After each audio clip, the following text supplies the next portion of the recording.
Hello everyone, welcome back to our channel. తెలంగాణలో కన్వర్ కోటాకు సంబంధించిన counselling registration process అనేది start అయిపోయింది. సో కౌన్సిలింగ్ రిజిస్ట్రేషన్ ప్రాసెస్ చేసిన చాలా మందికి ఉన్న డౌట్స్ ఏంటంటే application verification and certificate verification ఎలా ఉంటుంది, ఫిజికల్గా సర్టిఫికేట్ వెరిఫికేషన్ అటెండ్ అవ్వాలా, సో మా అప్లికేషన్ అనేది సక్సెస్ అయినట్టు మాకు ఎలా తెలుస్తుంది, ఎక్కడా కూడా ఒక కన్ఫర్మేషన్ పేజ్ తప్పించి ఎక్కడ అప్లికేషన్ సబ్మిట్ అయినట్టు మెయిల్స్ లాంటివి ఏమీ రావట్లేదు. సో ఎవరెవరు ఫిజికల్గా వెరిఫికేషన్కి వెళ్ళాల్సి ఉంటుంది, సో నెక్స్ట్ ప్రాసెస్ ఏంటి, వీటన్నిటికి సంబంధించిన డౌట్స్ అనేవి చెప్తాను. దాంతోపాటు ఆల్ ఇండియా కోటాకు సంబంధించిన రిజిస్ట్రేషన్ ఈరోజు స్టార్ట్ అవ్వడానికి ఛాన్సెస్ ఉన్నాయో చెప్తాను. అండ్ ఆంధ్రప్రదేశ్కి సంబంధించిన ఒక అప్డేట్ ఉంది, ఆ అప్డేట్ ఏంటో చెప్తాను. వీడియోని ఎక్కడా స్కిప్ చేయకుండా చివరి దాకా చూసే ప్రయత్నం అయితే చేయండి. వీడియోని వీలైతే లైక్ చేయండి. సో చాలా మంది చూసి వెళ్ళిపోవడం కాదు, మీరు ఇచ్చే ఒక చిన్న లైక్ మాకు చాలా ఎంకరేజింగ్గా ఉంటుంది. నా వీడియోస్ మీకు నచ్చుతుందో లేదా అర్థమవుతుంది. అండ్ ఛానల్ని సబ్స్క్రైబ్ చేసుకోండి. నేను ఇలాంటి వీడియోస్ ఏది పెట్టినా కూడా మీకు నోటిఫికేషన్ వస్తుంది. సో మీరు ఏ అప్డేట్ని కూడా మిస్ అవ్వరు. లేదు మీకు అప్డేట్స్ మిస్ అవుతున్నాం అనుకుంటే టెలిగ్రామ్ గ్రూప్లో కానీ, వాట్సాప్ ఛానల్లో కానీ, ఇన్స్టాగ్రామ్లో కానీ ఫాలో చేయండి. సో అయినా నాతో పర్సనల్గా మాట్లాడాలి, మెంటర్షిప్లో జాయిన్ అవ్వాలనుకుంటే 7893947288 అనే నెంబర్ని సో వాట్సాప్లో కాంటాక్ట్ అవ్వండి. మీరు మెంటర్షిప్లో జాయిన్ అవుతే మీరు కాలేజ్లో జాయిన్ అయ్యేంత వరకు మిమ్మల్ని గైడ్ చేసే బాధ్యత విజన్ అప్డేట్ తీసుకుంటుంది. సో బయట ఎక్కడైనా థౌజండ్స్ ఆఫ్ రూపీస్ కట్టి ఒకవేళ వాళ్ళు ఎలాంటి సర్వీస్ మీకు చేయకపోతే అలాంటి మోసంలో పడకండి. విజన్ అప్డేట్ నుంచి అయితే సర్వీస్ చేసిస్తాం. మీకు నచ్చితేనే, లేదనుకుంటే ఛానల్ని ఫాలో అవ్వండి, ఎవ్రీథింగ్ మీకు ఉంటుంది. ఓకేనా? సో ఫస్ట్ తెలంగాణకు సంబంధించి కొన్ని పాయింట్స్ మాట్లాడుకుందాం. సో తెలంగాణకు సంబంధించిన అప్లికేషన్ ప్రాసెస్ చేస్తూ ఉన్నారు కదా. సో అప్లికేషన్ ప్రాసెస్ చేసిన తర్వాత ఎవరికి కూడా మెయిల్ రాదు. ఓకేనా? మెయిల్ రాదు, ఫస్ట్ గుర్తుపెట్టుకోండి. ఎవరికి కూడా మెయిల్ రాదు, అప్లికేషన్ సక్సెస్ఫుల్ అని మెయిల్ రాదు. సో మీరు ఎక్కడైతే ఆ సర్టిఫికేట్స్ అప్లోడ్ చేస్తారో యువర్ అప్లికేషన్ ఈజ్ సక్సెస్ఫుల్ అని ఒక పాపప్ వస్తుంది. దాని తర్వాత అప్లికేషన్ ప్రింట్ వచ్చేస్తుంది. ఓకేనా? అప్లికేషన్ ప్రింట్ వస్తుంది, అదే కన్ఫర్మేషన్ పేజ్. అప్లికేషన్ ప్రింట్ అనేది వచ్చేస్తుంది. సో ఇప్పుడు మీకు సర్టిఫికేట్ వెరిఫికేషన్ అండ్ ఎవరికి ఉంటుంది, ఎవరు ఫిజికల్గా అటెండ్ అవ్వాలంటే అప్లికేషన్ చేసిన ఎవరు కూడా మీరు సర్టిఫికేట్ వెరిఫికేషన్కి ఫిజికల్గా అటెండ్ అవ్వాల్సిన పని లేదు. మీరు ఏవైతే డాక్యుమెంట్స్ అనేవి అప్లోడ్ చేశారో, ఓకేనా, ఏవైతే డాక్యుమెంట్ అని అప్లోడ్ చేశారో అక్కడ వెరిఫికేషన్ ఆఫీసర్స్ ఉంటారు యూనివర్సిటీలోనే.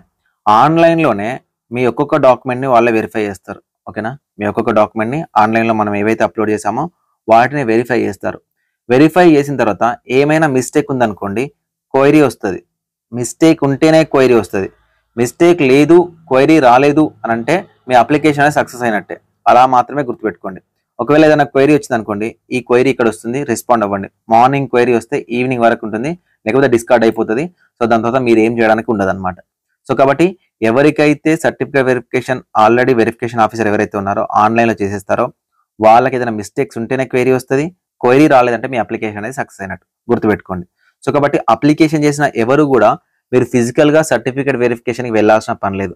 సర్టిఫికేట్ వెరిఫికేషన్ అనేది ఆన్లైన్లోనే మీరు అప్లోడ్ చేసిన ప్రతి డాక్యుమెంట్ని వెరిఫికేషన్ ఆఫీసర్ ఎవరైతే ఉన్నారో వెరిఫై చేసి మీ అప్లికేషన్ అనేది సక్సెస్ఫుల్ అవ్వగానే మెరిట్ లిస్ట్కి యాడ్ చేస్తూ ఉంటారు. ఓకేనా? మెరిట్ లిస్ట్కి సపరేట్గా యాడ్ చేస్తూ ఉంటారు. సో ఇది మనకు ఆన్లైన్లోనే సర్టిఫికేట్ వెరిఫికేషన్ ఉంటుంది. సార్ నా అప్లికేషన్ సక్సెస్ఫుల్ అయ్యింది ఎలా తెలుస్తుంది సార్ అంటే, క్వైరీ రాలేదు అంటే అప్లికేషన్ సక్సెస్ఫుల్ అయినట్టే. ఓకేనా? నెక్స్ట్ మీకున్న ఆప్షన్ ఏంటంటే మెరిట్ లిస్ట్లో మీ పేరు రావడం. ఓకేనా? మెరిట్ లిస్ట్లో మీ పేరు వచ్చిందంటే మీ అప్లికేషన్ సక్సెస్ అయినట్టు. సార్ మెరిట్ లిస్ట్ ఎప్పుడు వస్తుంది, మెరిట్ లిస్ట్లో ఎప్పుడు పేరు వస్తుంది అని చాలా మంది అడుగుతున్నారు. మెరిట్ లిస్ట్లో ఎప్పుడు పేరు వస్తుంది అంటే నెంబర్ ఆఫ్ అప్లికేషన్ల మీద డిపెండ్ అయి ఉంటుంది. ఓకేనా? నెంబర్ ఆఫ్ అప్లికేషన్ల మీద డిపెండ్ అయి ఉంటుంది. ఇప్పుడు మీ అప్లికేషన్ ఒక్కటి సక్సెస్ అయినంత మాత్రం మీ ఒక్కరి కోసం మెరిట్ లిస్ట్ ఇవ్వరు కదా. సో ఫర్ ఎగ్జాంపుల్ 20,000 అప్లికేషన్లు వచ్చినాయి అనుకోండి, లేట్ అవుతుంది. 10,000 అప్లికేషన్ వచ్చినాయి అనుకోండి, తొందర అవుతుంది. 5,000 అప్లికేషన్లు వచ్చినాయి అనుకోండి, ఇంకా తొందర అవుతుంది. సో ప్రతి ఒక్క అప్లికెంట్ మీరు 25th లాస్ట్ డోస్ అప్లికేషన్ చేయండి, ముందే అప్లికేషన్ చేయండి. అందరి అప్లికేషన్స్ ఏవైతే ఉన్నాయో వెరిఫై చేసిన తర్వాత మాత్రమే, ఓకేనా, వెరిఫై చేసిన తర్వాత మాత్రమే మీకు మెరిట్ లిస్ట్ అనేది అఫీషియల్గా రిలీజ్ చేయడం అనేది జరుగుతుంది. ఓకేనా? అఫీషియల్గా మెరిట్ లిస్ట్ అనేది రిలీజ్ చేస్తారు. అప్పటి వరకు వెయిట్ చేయండి. ఆ మెరిట్ లిస్ట్లో మీ పేరు ఉందంటే మీ యొక్క అప్లికేషన్ సక్సెస్ అయినట్టు. ఒకవేళ మీరు క్వైరీ వచ్చింది చూసుకోలేదు, సో అలాంటి ఏమైనా మిస్టేక్స్ ఉన్నాయి, ఎలా అంటే ప్రొవిజనల్ మెరిట్ లిస్ట్ ఇచ్చిన తర్వాత మళ్ళీ ఒక లిస్ట్ ఇస్తారు, మెయిల్ ఇస్తారు. ఆ మెయిల్తో మీరు మళ్ళీ చేంజెస్ ఏమైనా ఉంటే చేసుకోవచ్చు. సో కాబట్టి ఇప్పుడు మీకు అప్లికేషన్ ప్రాసెస్ అనేది ఆన్లైన్లో ఉంటుంది. మీరు ఎక్కడికి ఫిజికల్గా వెళ్ళాల్సిన పని లేదు. అండ్ మీ అప్లికేషన్ సక్సెస్ఫుల్ అయిందని మెరిట్ లిస్ట్లో మాత్రమే తెలుస్తుంది. ఓకేనా? సో నెక్స్ట్ ప్రాసెస్ అన్నమాట. వన్స్ మెరిట్ లిస్ట్ వచ్చిన తర్వాత మీకు వెబ్ ఆప్షన్ పెట్టుకోవడానికి అవకాశం ఇస్తారు. అప్పుడు మనం వెబ్ ఆప్షన్ పెట్టుకోవచ్చు. ఇక్కడ 2 కేటగిరీల వాళ్ళు ఫిజికల్గా వెరిఫికేషన్కి వెళ్ళాల్సి ఉంటుంది. సో ఆ ఫిజికల్ వెరిఫికేషన్ వెళ్ళాల్సిన వాళ్ళు ఎవరంటే ఫిజికల్లీ హ్యాండిక్యాప్డ్, ఓకేనా, physically handicapped candidates first. Second CAP కోటాకు సంబంధించిన వాళ్ళు, ఓకేనా, క్యాప్ కోటా ఆర్మీ పర్సనల్స్ ఎవరైతే ఉన్నారో, చిల్డ్రన్ ఆఫ్ ఆర్మీ పర్సనల్స్ ఎవరైతే ఉన్నారో వీళ్ళు. ఈ 2 కేటగిరీలకు సంబంధించి మీరు ఫిజికల్గా యూనివర్సిటీకి వెరిఫికేషన్కి వెళ్ళాల్సి ఉంటుంది. KNRUHSకి మీరు వెరిఫికేషన్కి వెళ్ళాల్సి ఉంటుంది. వెరిఫికేషన్కి సంబంధించిన నోటిఫికేషన్ అనేది అఫీషియల్గా ఇచ్చేస్తారు. అంటే అప్లికేషన్స్ అన్ని జరుగుతూ ఉంటేనే PWDకి సంబంధించి కానీ క్యాప్కి సంబంధించి కానీ నోటిఫికేషన్ ఇస్తారు. మీరు KNRHSకి వెళ్ళి వెరిఫికేషన్కి వెళ్ళాలి. సో తెలంగాణలో స్పోర్ట్స్ కోటా లేదు, NCC కోటా లేదు కాబట్టి సో వీటికి సంబంధించి ఎలాంటి వెరిఫికేషన్స్ ఉండవు. ఆన్లైన్లో వెరిఫికేషన్ అయిపోతుంది. NCC వాళ్ళకి గ్రేస్ మార్క్స్ ఇచ్చేస్తారు. స్పోర్ట్స్ కోటా అనేది తెలంగాణలో లేదు కాబట్టి సో ఎలాంటి ఇబ్బంది లేదు. సో ఈ 2 కేటగిరీలకు సంబంధించిన వాళ్ళు మీరు అప్డేట్ చూసుకుంటూ ఉండాలి. Physically handicapped verification, CAP verification. మీ డాక్యుమెంట్లు అన్ని తీసుకొని వాళ్ళు ఎక్కడైతే మీకు లొకేషన్ చెప్తారో అక్కడికి, ఆ వెన్యూ చెప్తారో ఆ వెన్యూకి వెళ్ళి మీరు అక్కడ మీ యొక్క సర్టిఫికేట్ వెరిఫికేషన్ ఫిజికల్గా అటెండ్ అవ్వాలి. ఈ 2 కేటగిరీ లేకుండా మిగతా ఎవరు కూడా ఫిజికల్గా వెరిఫికేషన్కి వెళ్ళాల్సిన పని లేదు.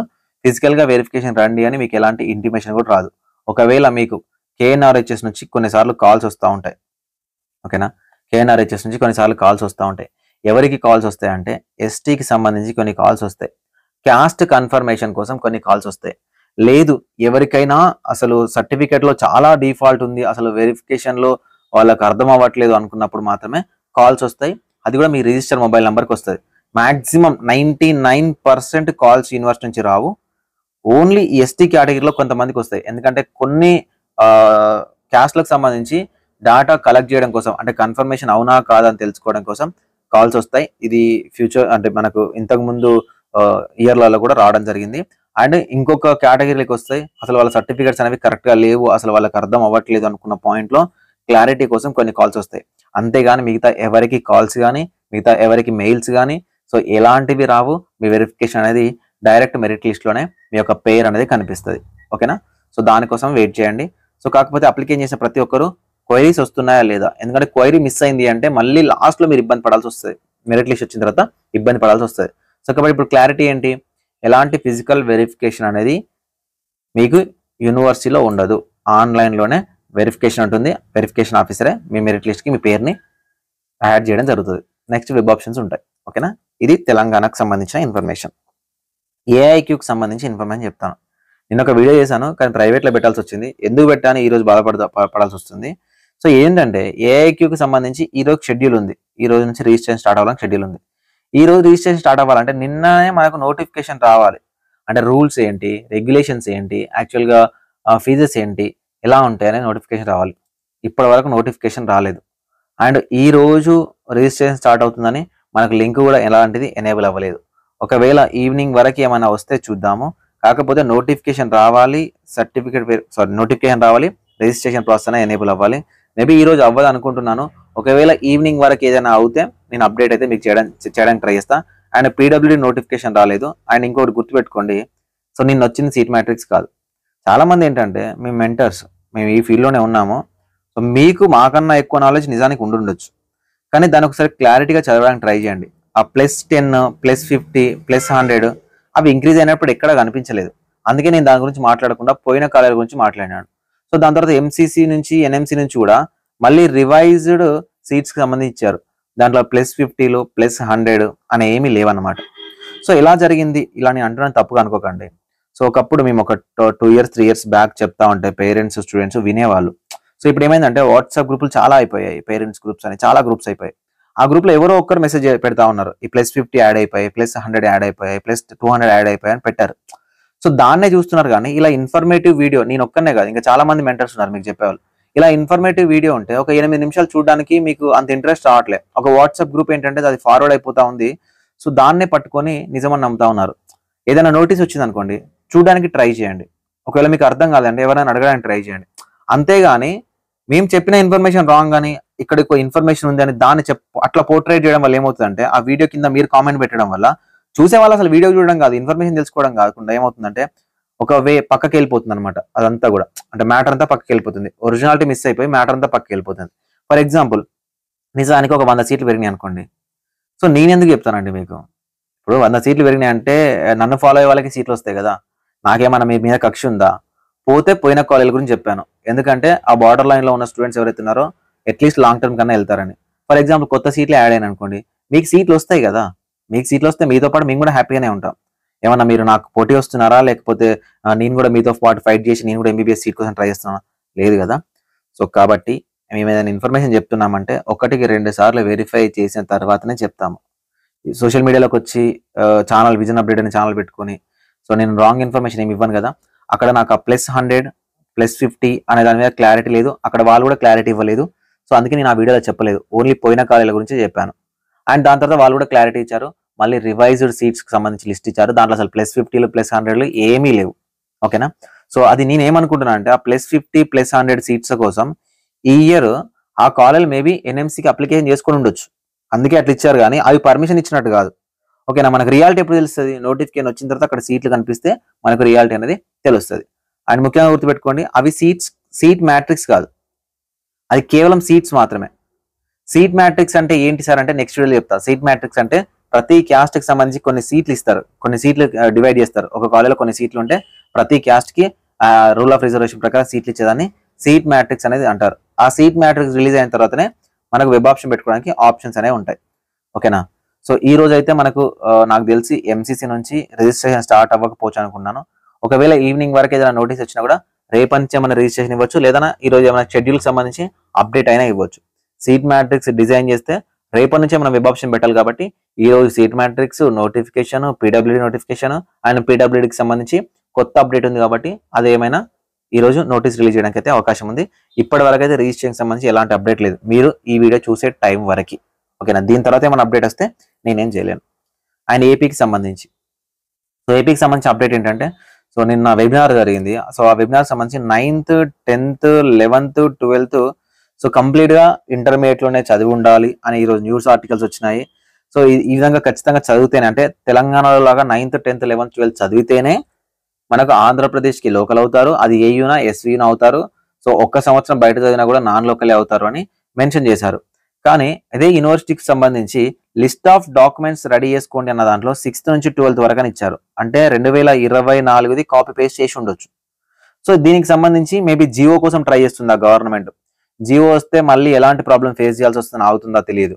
సో దీనికోసం వెయిట్ చేస్తూ ఉండొచ్చు. ఏ అప్డేట్ అయినా కూడా అంటే నోటిఫికేషన్ సంబంధించి కానీ లోకల్ రూల్స్కి సంబంధించి కానీ ఈ వీక్ లో మనకు ఏదో ఒక చిన్న అప్డేట్ అయితే యూనివర్సిటీ నుంచి వస్తుంది. ఓకేనా. యూనివర్సిటీ నుంచి వస్తుంది, అది 6th క్లాస్ నుంచి 12th క్లాస్ వరకా, లేకపోతే 9th నుంచి 12th వరకా. సో తెలంగాణలో మోడల్ని ఫాలో అవుతారా, లేకపోతే ఓల్డ్ మోడల్ని ఫాలో అయ్యి ఇంటర్మీడియట్ ఒక్కదాన్ని లాస్ట్ ఇయర్ లాగా ఎలా ఉందో అలానే తీసుకుంటారా అనేది చూడాలి. సో దీనివల్ల ఎవరికి నష్టం జరుగుతుంది అంటే ఆ ఇంటర్మీడియట్ పోర్షన్ ఒక్కటి కూడా తెలంగాణలో చేసిన వాళ్ళు, ఆంధ్రప్రదేశ్ నుంచి తెలంగాణలో చేసిన వాళ్ళు ఉన్నారు కదా, వాళ్ళకి అన్యాయం జరుగుతుంది. ఏదైతే 33 జీవోలో 1 to 10th వరకు తెలంగాణలో చదువుకుని ఇంటర్మీడియట్ ఒక్కటి ఏపీలో చదువుకున్న క్యాండిడేట్స్ ఉంటారు కదా, వీళ్ళు మాత్రం జెన్యూన్ క్యాండిడేట్స్. ఓకేనా. సో వీళ్ళకి సంబంధించి మరి ఆంధ్రప్రదేశ్ ఎలాంటి అప్డేట్ వస్తుందో చూద్దాము. అదొక న్యూస్ ఆర్టికలే వచ్చింది ఈ రోజు, అండ్ నిన్న వెబినార్ లో చెప్పారు అని చెప్తున్నారు. సో మరి నోటిఫికేషన్ వచ్చి ఆ జీవోలో ఉండి నోటిఫికేషన్ లో ఏదైతే పాయింట్స్ మెన్షన్ చేస్తారో వాటి గురించి మనకు తెలిసేంత వరకు క్లారిటీ రాదు. ఆ లోపు మీకు మీరు డెసిషన్స్ కానీ మీకు మీరు మాట్లాడుకోవడం కానీ చేయకండి. ఒకవేళ నోటిఫికేషన్ వస్తే టైం ఉంటుంది, 1 week 10 days టైం ఉంటుంది. ఆ 10 days టైంలో వాటికి సంబంధించి మాట్లాడుకుందాం. ఓకేనా. Thank you for watching this video.